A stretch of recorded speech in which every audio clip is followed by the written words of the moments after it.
ça a été 2 mois intenses, on va dire surtout la première quinzaine, parce que bon, récupérer un club au bord de, on va dire au bord de la faillite, hein, au bord du dépôt de bilan, ça a été pas mal de prises de tête, hein, parce que bon, au début on est venu me voir, tu prends pas, et bon, étant amoureux de la ville, du club, ayant tout fait mes classes, je ne pouvais pas laisser le club partir comme ça vers un dépôt de bilan, donc j'ai pris un peu le temps de la réflexion.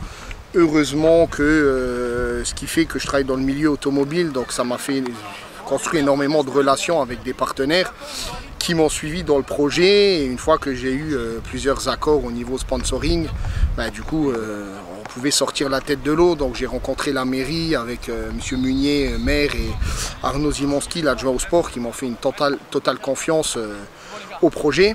Donc là, c'est là que je leur ai dit, bon ben pas de problème, je reprends le club. Il y a eu l'assemblée du 4 juin qui a fait que j'ai été donc élu nouveau président du CSO. Et à partir de là, ben, l'aventure elle commence, quoi. C'est vrai que comme je vous ai dit au début, ça a été 15 jours vraiment intenses, parce qu'il fallait vraiment remettre tout à niveau. Partout, que ce soit le secrétariat, que ce soit le financier, que ce soit le sportif.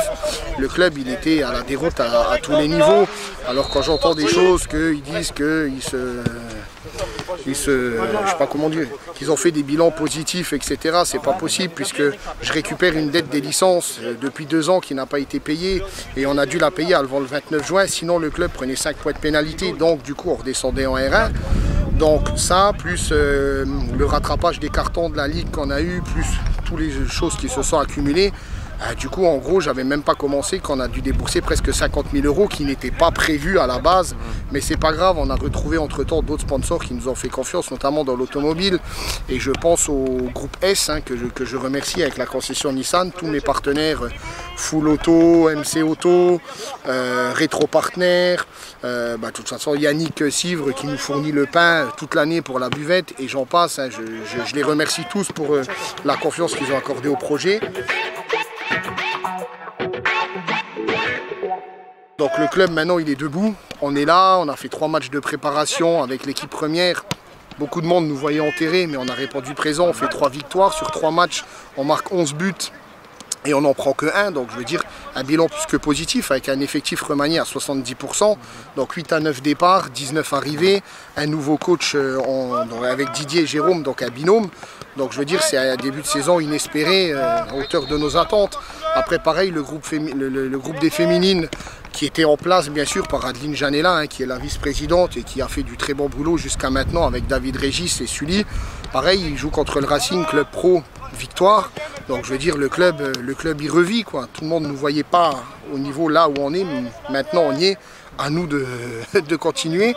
Après on a remanié au niveau des effectifs jeunes, donc il y a Grégory Adler qui s'occupe de la catégorie U6 jusqu'à U17, donc il a carte blanche sur le sportif. Pareil, il a remanié 60 à 70% des coachs pour remettre des compétences, parce que bon, il y en a beaucoup de jeunes aussi qui sont partis, hein, on va pas se le cacher.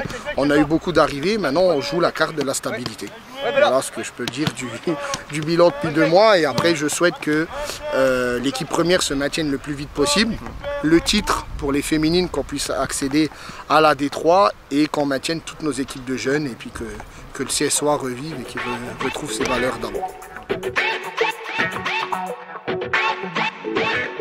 Toujours été franc avec tout le monde, et je vais l'être encore une fois, hein, comme je l'ai dit. Didier Chailloux et Jérôme Entringer, c'était pas ma piste principale, hein, j'en ai discuté avec Didier et Jérôme. J'avais 3 pistes, hein. La première piste c'était Olivier Guizu, elle s'est refermée. J'avais 2 autres pistes, des anciens pros, ça s'est refermé. Et après, bon, je me suis dit, qu'est-ce qu'il faut? Il faut du renouveau. Et j'ai pensé tout de suite à Didier Chailloux, étant donné qu'il a fait ses preuves au sein du CSO. Et sur le terrain, c'était déjà un meneur. Alors certes, c'est peut-être pas le meilleur tacticien qui existe, mais par contre, il a la qualité pour amener un groupe vers le haut par la hargne, l'agnac. Donc du coup, j'ai pris le pari de prendre Didier avec Jérôme. Et pour le moment, on va pas non plus s'enflammer, mais le pari il est plutôt payant, puisqu'on fait 3 matchs avec un effectif remanié à 70%, comme je le répète, et on fait 3 victoires, donc ça peut que être encourageant pour la suite. En tout cas, je le souhaite.